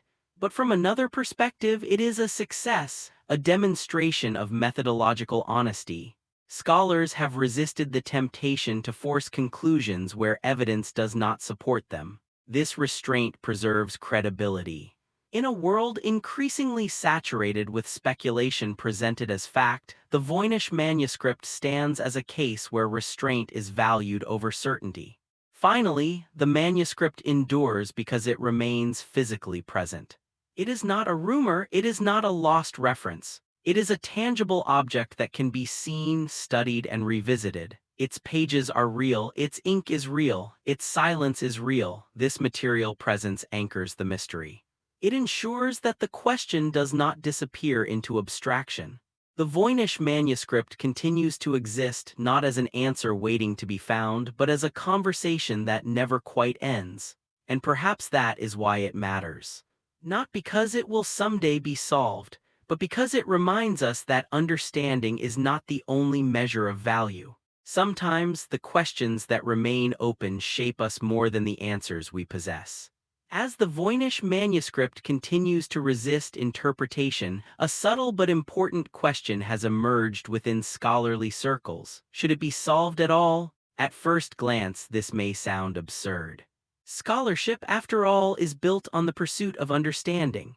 Decipherment has long been celebrated as intellectual triumph, the cracking of linear B, the reading of Egyptian hieroglyphs, the recovery of lost languages. But the Voynich Manuscript occupies a different category. Unlike those cases where translation restored a clear communicative system, the Voynich Manuscript may never have functioned as a standalone text. If its meaning depended on living practice, oral instruction, or a closed community, then decoding it through modern tools may distort rather than reveal its purpose. This concern has reshaped how responsible scholars now approach the manuscript. Rather than asking, "What does it say?" many researchers now ask, "What did it do?" This shift matters. A text designed to be read aloud, referenced visually, or used as a mnemonic aid cannot be evaluated using the same criteria as a narrative manuscript. Attempting to force translation risks imposing modern expectations onto a medieval artifact, flattening its complexity into false clarity. In this sense, the danger is not failure but premature success. History offers many examples of misinterpretation born from overconfidence. Early translations of hieroglyphs before the Rosetta Stone produced elaborate but incorrect readings. Medieval maps were once dismissed as ignorant rather than understood as symbolic representations.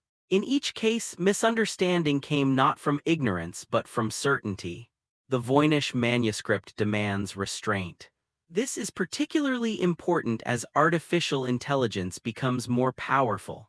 Machine-generated translations already circulate online, often presented with confidence unsupported by evidence. These outputs may satisfy curiosity, but they risk misleading audiences and undermining serious research. Responsible engagement requires acknowledging uncertainty openly. The future of Voynich research is therefore less about breakthroughs and more about boundaries.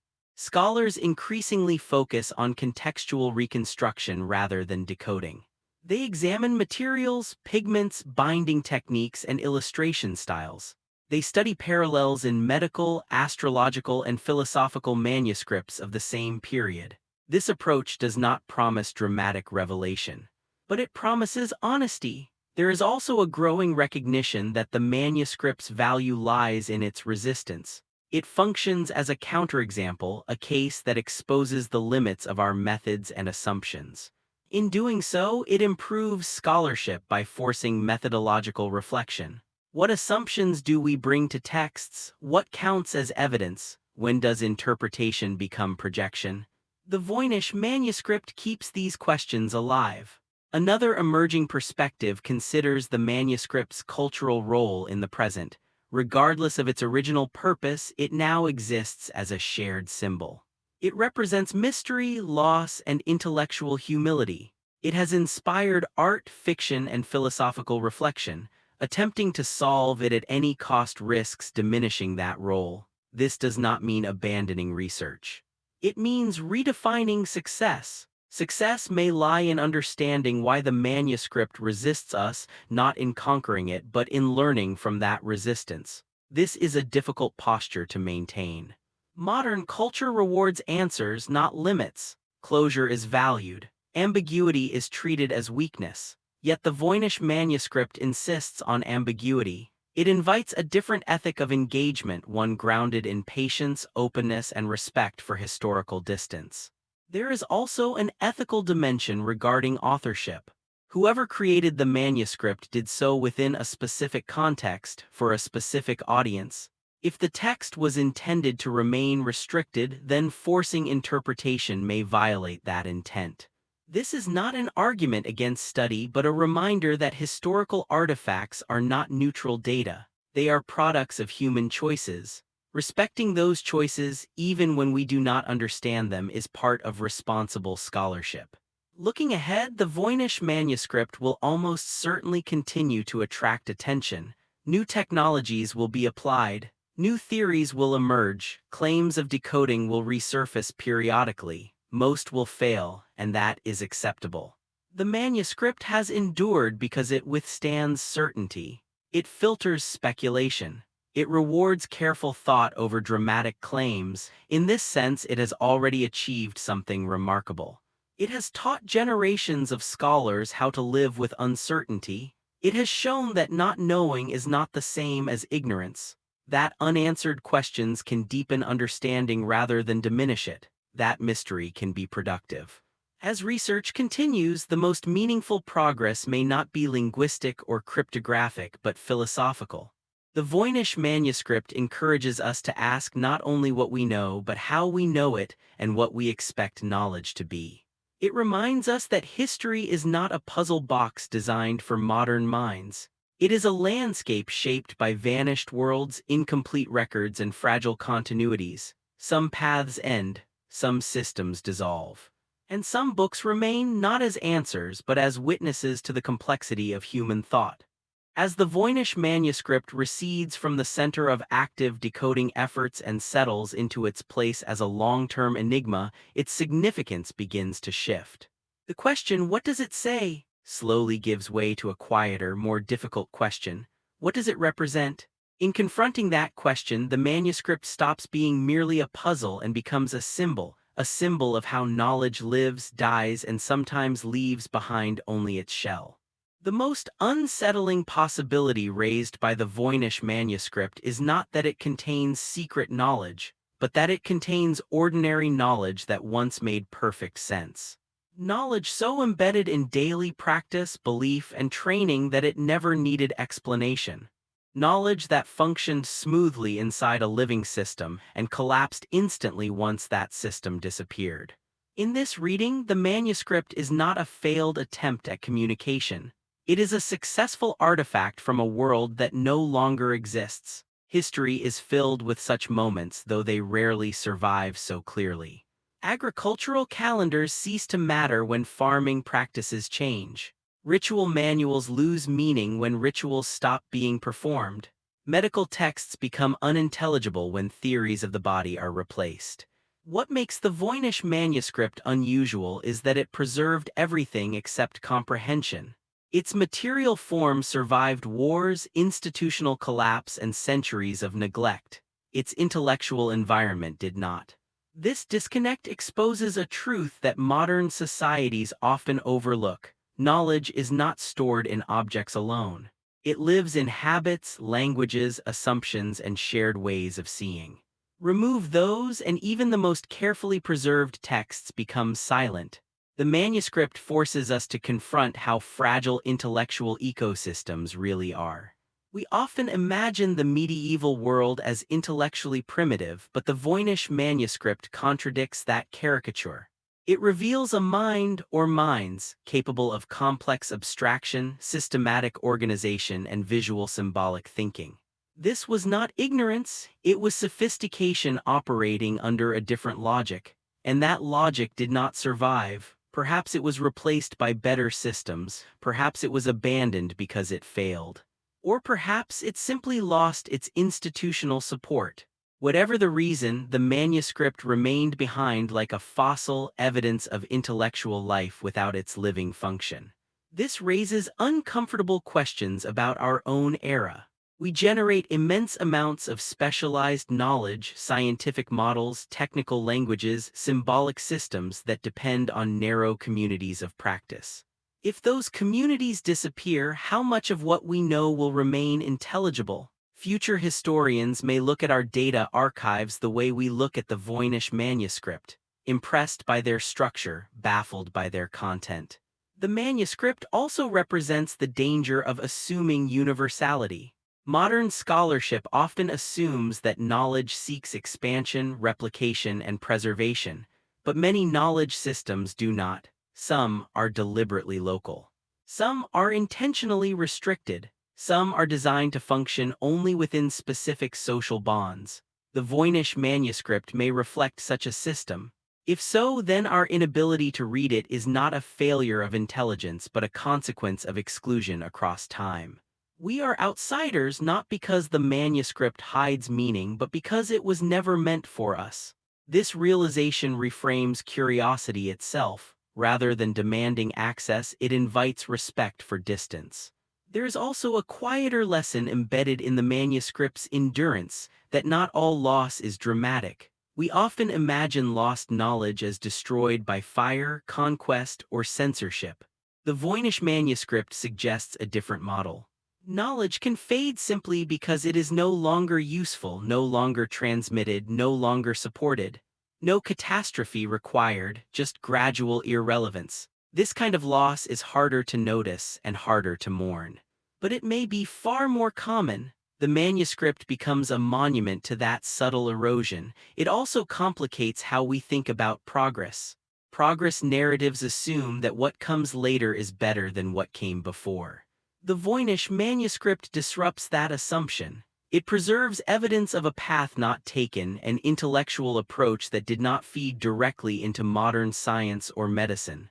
Was it wrong, ineffective, or merely incompatible with later frameworks? We may never know, but its existence reminds us that history is not a straight line of improvement. It is a branching landscape full of dead ends, abandoned trails, and forgotten experiments. Some of those paths may have been valuable in ways we no longer recognize. The manuscript also challenges the impulse to extract lessons from the past too neatly. It resists moralization. It offers no clear warning, no triumphant rediscovery, no redemption arc. Instead, it sits quietly, asking us to sit with ambiguity. In a culture increasingly uncomfortable with uncertainty, this is a demanding posture. The Voynich Manuscript does not reward impatience. It does not reward certainty. It does not reward spectacle. It rewards attentiveness. Finally, the manuscript represents something deeply human. The desire to understand the world, even when understanding is provisional, symbolic, or incomplete. Whoever created it believed that organizing knowledge mattered, that recording relationships between plants, stars, bodies, and substances was worth the effort. That these relationships could be represented visually and textually, even if only for a limited audience. That impulse is timeless. It connects the manuscript's creator to modern scholars, researchers, and thinkers. Across centuries, they share the same urge to make sense of complexity. The difference is not intention, it is inheritance. And the Voynich Manuscript stands as a reminder that inheritance is fragile. Some knowledge travels forward, some stays behind, and some survives only as a beautiful, stubborn silence. As the long search for meaning within the Voynich manuscript continues without resolution, the question of how it should be remembered becomes as important as the question of what it contains. The manuscript has outlived empires, institutions, and intellectual revolutions. It has survived because it was preserved materially, but it endures because it demands a particular kind of attention. That attention is not conquest. It is humility. Modern scholarship is often framed as an act of mastery. To know something is to control it, categorize it, and explain it. The Voynich manuscript resists this posture completely. Every attempt to dominate it through explanation collapses into uncertainty. In this resistance, the manuscript teaches a lesson rarely offered by historical artifacts, that some forms of knowledge require restraint rather than assertion. This is not a call to abandon inquiry, it is a call to change its tone. The manuscript reminds us that silence is not always absence. Sometimes it is presence without translation, meaning without accessibility, structure without explanation. In many ancient traditions, silence carried weight. Sacred knowledge was not always spoken aloud. Certain texts were meant to be seen, touched, or contemplated rather than read linearly. Understanding emerged slowly through repetition and immersion, not through extraction. If the Voynich manuscript belonged to such a tradition, then our insistence on decoding it may be fundamentally misaligned with its nature. This possibility reframes the manuscript as a kind of boundary object, something that sits at the edge of interpretation and invites reflection rather than resolution. Such objects are rare and they are uncomfortable. They do not allow the scholar to stand above them, they force the scholar to stand beside them. The Voynich manuscript also challenges how we measure intellectual success. In modern research culture, success is often equated with results, publications, translations, breakthroughs. The manuscript offers none of these, yet its study has generated enormous insight not into its content but into our methods. It has revealed the strengths and weaknesses of linguistic analysis, cryptography, computational modeling, and artificial intelligence. It has shown us where these tools excel and where they fail. In this way, the manuscript has been productive without being solved. It has sharpened questions rather than answered them. This is a valuable outcome, though one rarely celebrated. The manuscript also encourages a rethinking of historical empathy. It is tempting to project modern expectations backward, to assume that medieval thinkers sought the same kinds of clarity, universality, and permanence that we do. But history suggests otherwise. Many medieval knowledge systems were comfortable with ambiguity. Symbolism did not require literal interpretation. Correspondence mattered more than explanation. Meaning was layered rather than linear. The Voynich manuscript may reflect this comfort with opacity. If so, then its unreadability is not a defect, it is a feature. It performs exactly as intended, meaningful to those within its system, resistant to outsiders. This realization requires a shift in ethical stance. Instead of treating the manuscript as a challenge to be overcome, we might treat it as a presence to be respected. This does not mean mystifying it or elevating it beyond critique. It means recognizing that not all historical artifacts exist to be fully assimilated into modern frameworks. Some exist to remind us that those frameworks are not universal. The manuscript also forces a confrontation with loss. We often speak of lost libraries, burned texts, destroyed archives. The Voynich manuscript represents a quieter loss, the loss of interpretive continuity. The knowledge may still be there, intact, but the chain that connected it to living minds has snapped. This kind of loss is harder to detect and harder to grieve, yet it may be the most common form of intellectual disappearance. The manuscript becomes a memorial not to a specific idea but to a way of thinking that no longer exists. and memorials do not speak, they witness. In remembering the Voynich manuscript, then, we should resist the urge to turn it into a riddle with a promised solution. We should resist sensationalism, exaggerated claims, and false breakthroughs. Instead, we should remember it as a reminder of intellectual humility, of patience, of the fact that understanding is contingent, not guaranteed. The manuscript's silence asks us to slow down, to sit with uncertainty, to accept that not everything meaningful can be translated into our terms. In a world increasingly obsessed with immediacy and explanation, this is a radical demand. And perhaps that is why the Voynich manuscript continues to matter. It does not shout across time, it waits. As the Voynich manuscript moves through centuries without yielding its meaning, it begins to occupy a peculiar place in cultural memory.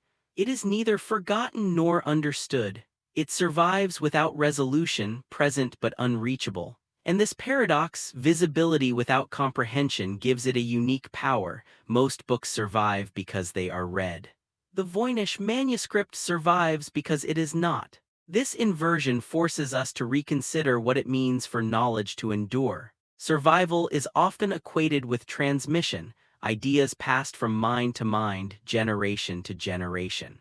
But the manuscript demonstrates another form of survival, one rooted in material presence rather than intellectual continuity. Its pages exist, its symbols remain, its images persist. But the chain of understanding that once animated them is broken. This kind of survival is haunting. It suggests that forgetting does not always mean disappearance. Sometimes it means isolation, knowledge cut off from the conditions that once made it meaningful. The manuscript becomes a survivor of forgetting. This distinction matters because it reframes how we think about cultural loss. We tend to imagine loss as destruction, burned libraries, censored texts, shattered monuments. The Voynich manuscript reveals a quieter form of erasure, one that occurs without violence. No fire consumed it, no authority banned it, no conqueror destroyed it. It simply outlived its relevance. And in doing so, it exposes the fragility of meaning. Meaning depends on context. Context depends on continuity. When continuity breaks, meaning dissolves, even if the object remains intact. The Voynich manuscript stands as one of the clearest examples of this phenomenon. It also challenges modern assumptions about preservation. We often believe that preserving objects preserves knowledge. Museums, archives, and libraries operate on this assumption. The manuscript shows that preservation is necessary but insufficient. Without cultural transmission, preservation becomes hollow. This has implications for how we approach heritage today. Saving artifacts is not enough. Sustaining understanding requires active engagement, translation, and contextualization. Without those, future generations may inherit vast archives they cannot read. The manuscript also complicates how we think about authorship and intention. Whoever created it likely did not imagine a future audience centuries removed from their world. The manuscript was not written for posterity. It was written for use. That use has vanished. Yet the manuscript remains, detached from its original function, repurposed by history into something its creator never intended. A symbol of mystery, this transformation is not unique. Many artifacts outlive their purpose and acquire new meanings. Religious objects become art, tools become curiosities, ritual spaces become tourist sites.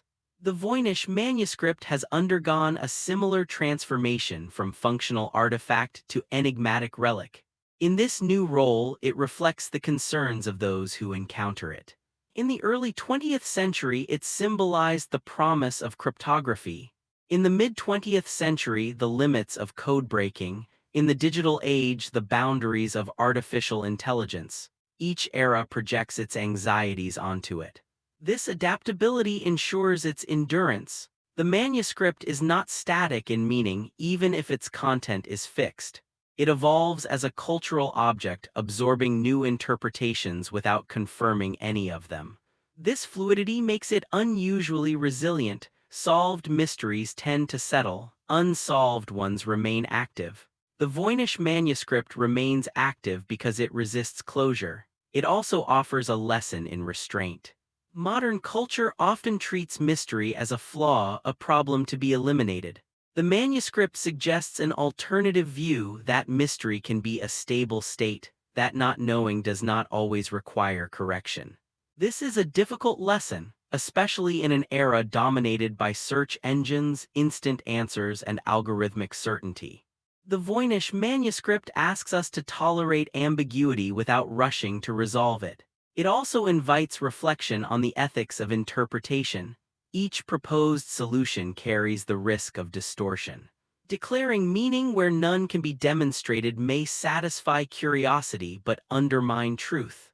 Responsible engagement requires acknowledging when evidence runs out. In this sense, the manuscript becomes a test not of intelligence but of integrity. How do we respond to something we cannot explain? Do we force meaning onto it? Do we abandon it? Or do we allow it to remain unresolved?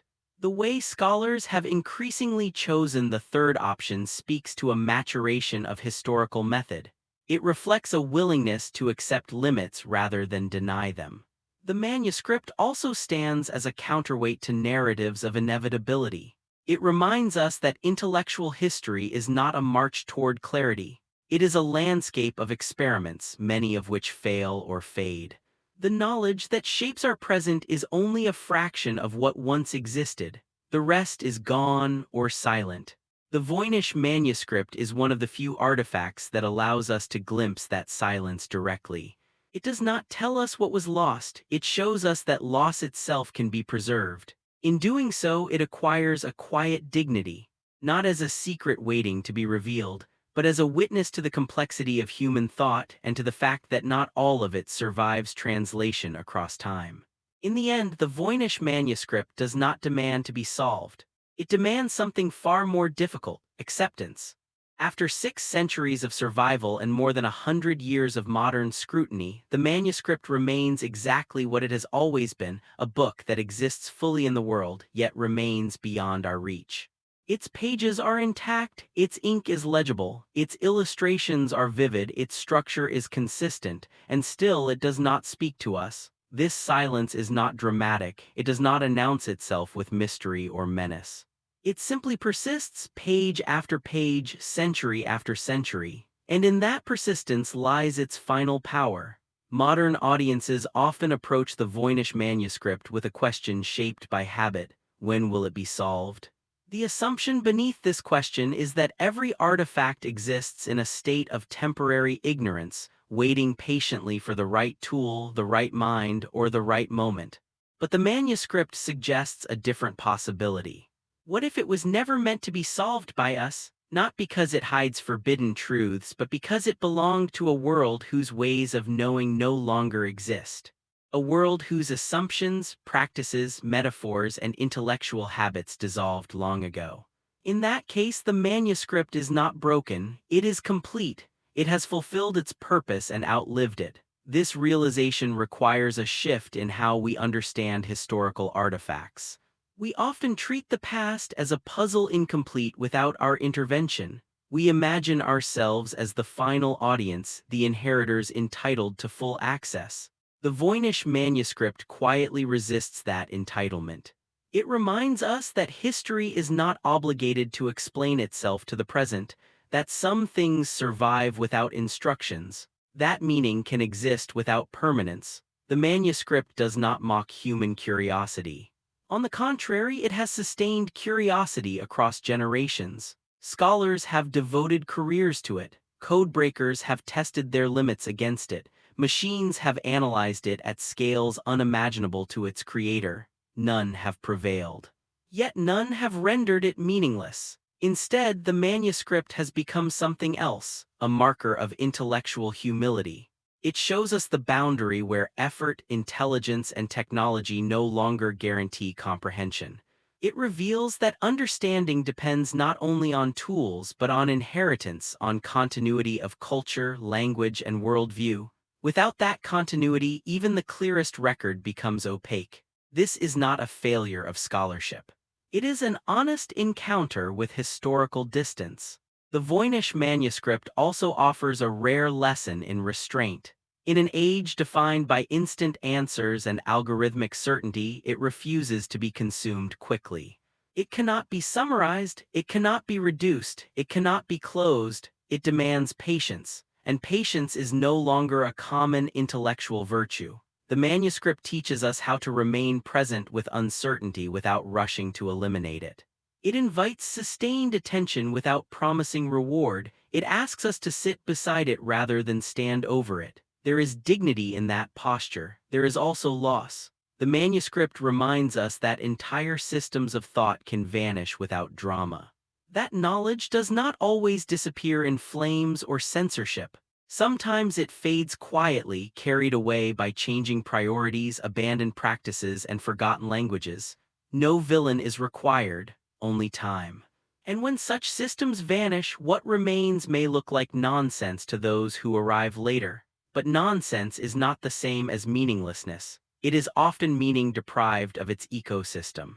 The Voynich Manuscript is a survivor of such deprivation. It stands as a caution to the present and the future.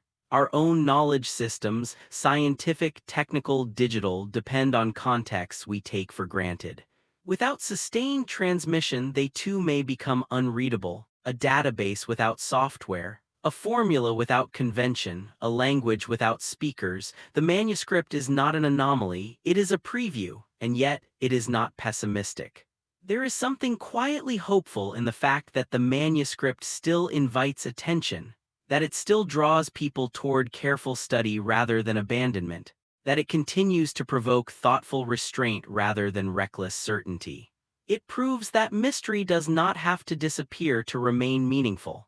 Some books endure not because they are understood, but because they resist being forgotten. In this sense, the Voynich Manuscript has succeeded in a way few texts ever do. It has survived intact without being consumed by interpretation. It has remained itself. It does not tell us what to think. It does not offer answers. It offers presence, and perhaps that is enough. Perhaps the most respectful response to the Voynich Manuscript is not to conquer it with explanation, but to recognize it as a reminder of the limits of knowing, limits that do not diminish human curiosity but refine it. The manuscript does not end with revelation. It ends with silence. And in that silence it leaves us with something rare in history, an invitation to reflect without resolution on how fragile meaning truly is and how much of the past remains forever just beyond our understanding.